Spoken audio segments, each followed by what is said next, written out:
Ela chega como uma tempestade de fogo, nascida de uma única faísca. Um insulto, uma injustiça, uma expectativa quebrada. Primeiro, o calor no peito, a contração no estômago. O sangue ferve e sobe, turvando a visão, ensurdecendo a razão. O mundo, antes um lugar de nuances, se divide em preto e branco, em certo e errado, em você e o inimigo. A respiração se encurta, os punhos se fecham, a mandíbula se trava, e por um instante você se torna um Deus. Um Deus da destruição, um Deus da retribuição.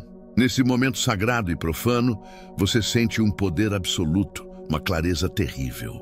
Você sente que tem o direito de julgar, de condenar, de punir. A raiva é uma posse, um demônio que nos promete poder, enquanto nos devora por dentro. É a mais sedutora das emoções, porque ela se disfarça de justiça.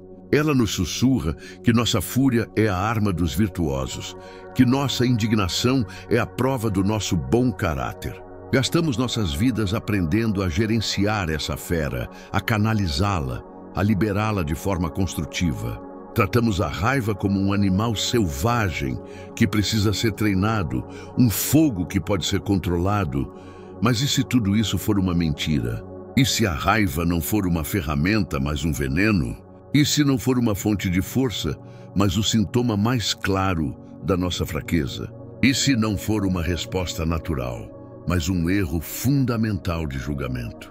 Uma escolha, uma doença da alma. Sêneca, o grande mestre estoico que dedicou um tratado inteiro a essa paixão, a chamou de uma breve loucura. Hoje, não vamos aprender a gerenciar nossa loucura. Vamos aprender a curá-la em sua origem. Esta não é uma jornada sobre como controlar sua raiva.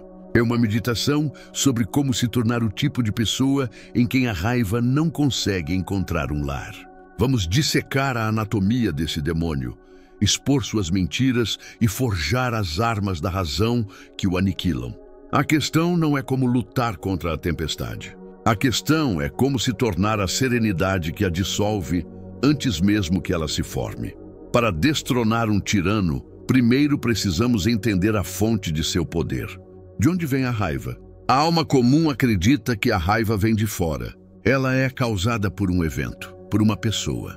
Ele me insultou, então fiquei com raiva. O trânsito me atrasou, então fiquei com raiva. Meu time perdeu, então fiquei com raiva. A lógica parece impecável. Um estímulo externo causa uma reação interna. Esta é a premissa fundamental da escravidão emocional. O estoicismo corta essa corrente com um único golpe de lógica. Epicteto nos ensina: não são as coisas que nos perturbam, mas os nossos julgamentos sobre as coisas. A faísca que acende o fogo da raiva não é o evento em si. O evento é indiferente, neutro, um conjunto de átomos se movendo no tempo e no espaço. A faísca é o nosso julgamento sobre o evento. Vamos dissecar isso. Alguém o chama de idiota. O som entra em seus ouvidos. Isso é um fato. É a realidade. Até aqui não há raiva. A raiva nasce no instante seguinte, quando sua mente adiciona uma camada de julgamento. Ele não deveria ter dito isso. Foi um desrespeito. Minha honra foi atacada. Isso é injusto. É essa narrativa, essa história que contamos a nós mesmos sobre o que o evento significa, que é o verdadeiro combustível da fúria. A raiva é, portanto, um produto de uma expectativa violada e de um senso de direito. Acreditamos que o mundo deve se comportar de uma certa maneira. As pessoas devem ser educadas, o trânsito deve fluir, nosso time deve vencer. E quando a realidade, indiferente aos nossos desejos, se recusa a obedecer, nós nos sentimos pessoalmente atacados. A raiva é o grito de uma criança mimada, que descobre que o universo não gira ao seu redor. O sábio estoico trabalha para erradicar essa infantilidade de sua alma. Ele pratica a arte de separar a impressão do julgamento. Ele treina sua mente para ver o evento em sua nudez crua, antes que a narrativa da ofensa o vista. Alguém o insultou? Ele ouve as palavras, mas se recusa a consentir com o julgamento de que foi danificado. Ele se pergunta: o que essa pessoa disse é verdade? Se sim, por que me zangar? Devo agradecê-la pela informação e corrigir meu erro. O que ela disse é falso. Se sim, por que a ignorância de outro homem deveria perturbar a minha paz? Ao fazer isso, ele remove o combustível. A faísca cai em pedra fria, em vez de palha seca. A raiva não é controlada. Ela simplesmente não tem do que se alimentar para nascer. E maior parte do nosso sofrimento não vem do golpe, mas da nossa indignação por termos sido golpeados. O estoico não oferece a outra face. Ele simplesmente se recusa a reconhecer que o primeiro tapa teve o poder de feri-lo. A invulnerabilidade não está na pele, mas na razão. A sociedade nos vende uma imagem romântica da raiva, a fúria justa do herói. A raiva que move o mundo. Acreditamos que a ira é uma fonte de poder, um catalisador para a ação, a energia que nos impulsiona a corrigir as injustiças. Se eu não ficar com raiva, pensamos, serei passivo, um capacho. Esta é a segunda grande mentira da tirania.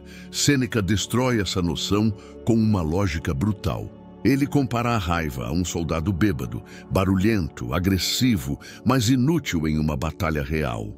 A raiva, ele argumenta, não é coragem. A coragem é racional, deliberada, controlada. A raiva é impulsiva, cega e autodestrutiva. A coragem é um bisturi de cirurgião, preciso e eficaz. A raiva é uma clava de bárbaro, que destrói tudo ao seu redor, incluindo quem a empunha. Quando a raiva toma o controle, a razão é a primeira a ser exilada. E sem a razão, somos piores do que animais. Um homem enfurecido não pode ser um bom estrategista, um bom negociador, ou mesmo um bom lutador. Seus movimentos são previsíveis, suas decisões ruins. Ele se expõe, comete erros e é facilmente manipulado por um adversário calmo. A raiva não afia a espada. Ela a cega. Pense nos líderes que você mais admira. Pense nos mestres de qualquer ofício. Eles operam a partir de um lugar de calma intensa, de foco absoluto. Um cirurgião não opera com raiva. Um piloto não aterrissa um avião em uma tempestade com raiva. Um grande mestre de xadrez não joga com raiva. Eles sabem que a paixão descontrolada é inimiga da excelência. A crença de que a raiva é necessária para lutar contra a injustiça é um engano. A justiça é uma virtude que nasce da razão e da empatia, não da fúria. A fúria quer punição, vingança, destruição. A justiça quer equilíbrio, correção, o bem comum. Martin Luther King Jr. não liderou a marcha pelos direitos civis com o coração cheio de ódio, mas com uma convicção serena e inabalável na dignidade humana. A força dele não vinha da raiva, mas de um amor e de uma razão tão poderosos que a raiva se tornava uma emoção pequena e desnecessária. Portanto, a próxima vez que você sentir a raiva subindo, disfarçada de indignação justa, lembre-se, este não é o seu poder se manifestando. Esta é a sua fraqueza se revelando. É a sua razão admitindo a derrota para o seu lado mais primitivo. A verdadeira força não está em explodir como um vulcão. Está em ser a montanha que permanece imóvel, indiferente ao fogo que borbulha em suas profundezas, até que ele se acalme e se apague por falta de ar. Agora que desmascaramos a raiva como um erro de julgamento e uma falsa fonte de poder, precisamos encarar seu verdadeiro custo. A terceira mentira que a raiva nos conta é que ela é uma arma que apontamos para os outros. O estoico nos revela a verdade aterrorizante.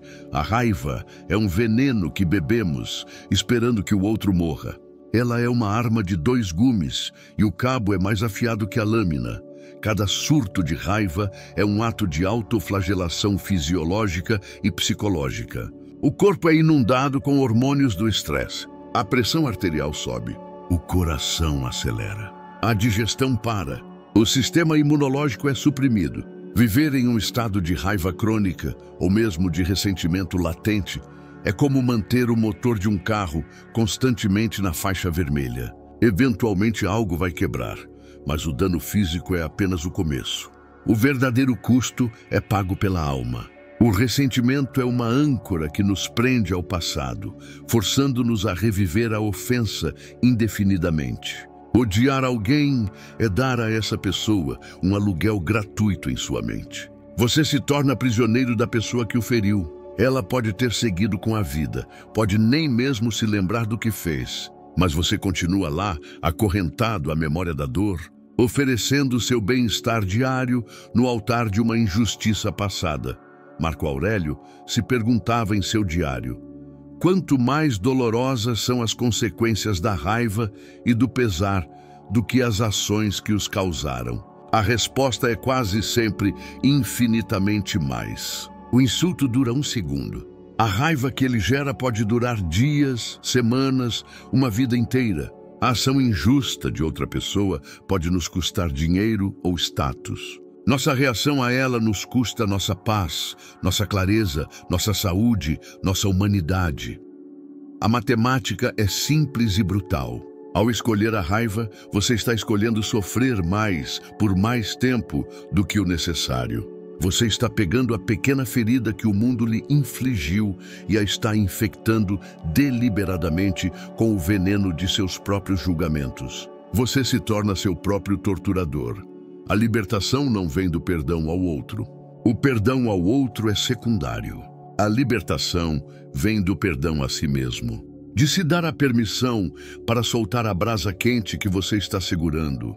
Não porque o outro mereça, mas porque a sua mão merece parar de queimar.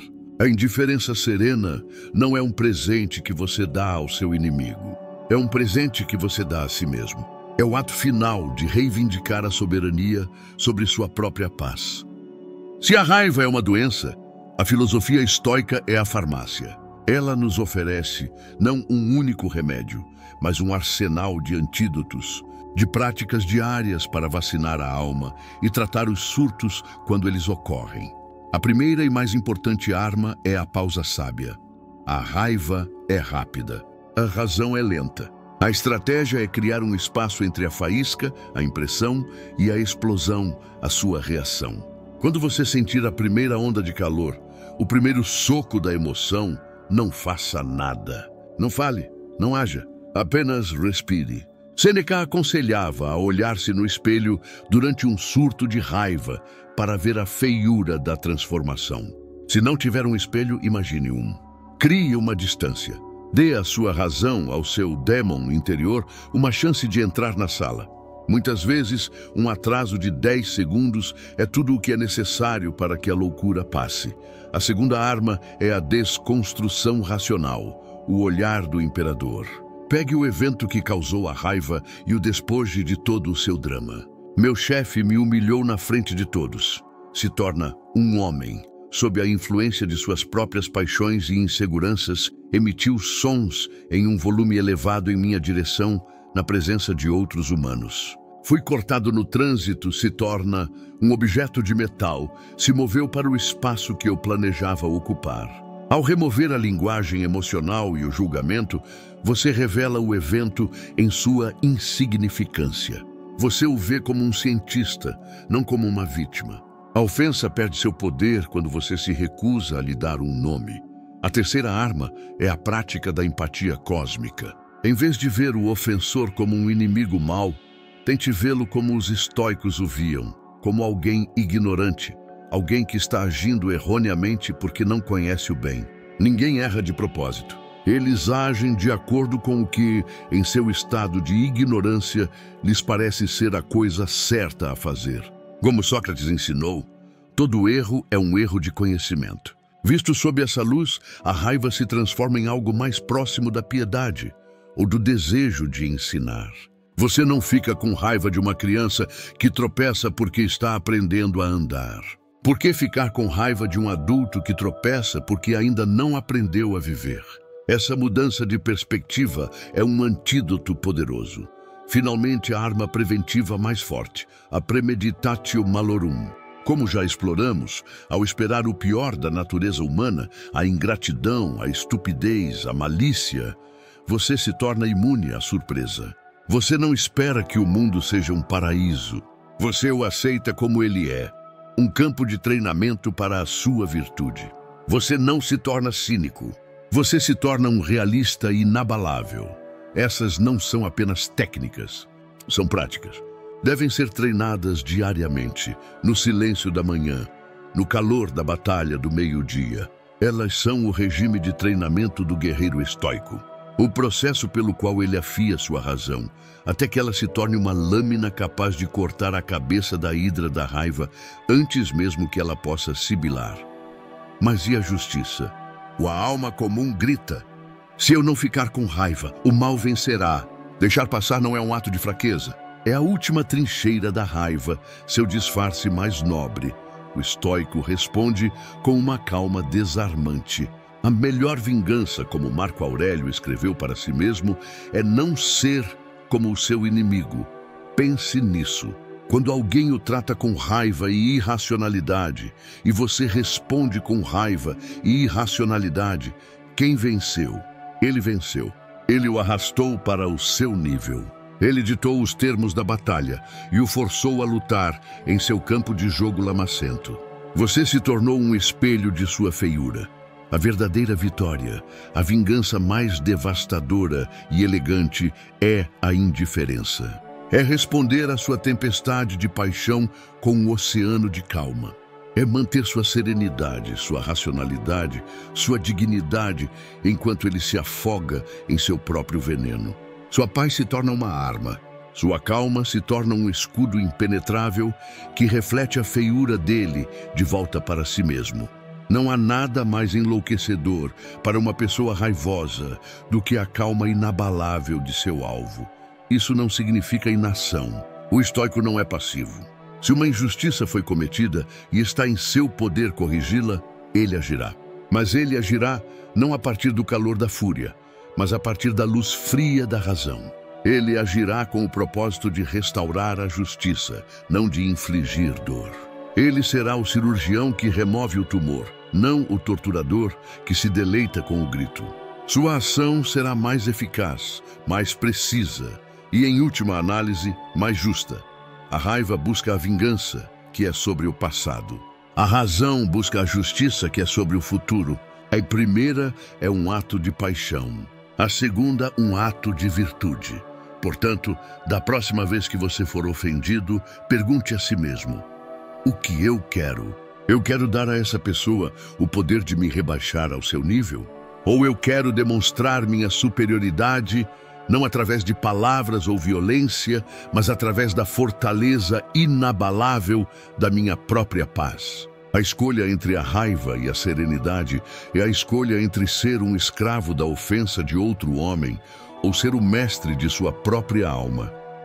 E assim, a tempestade passa.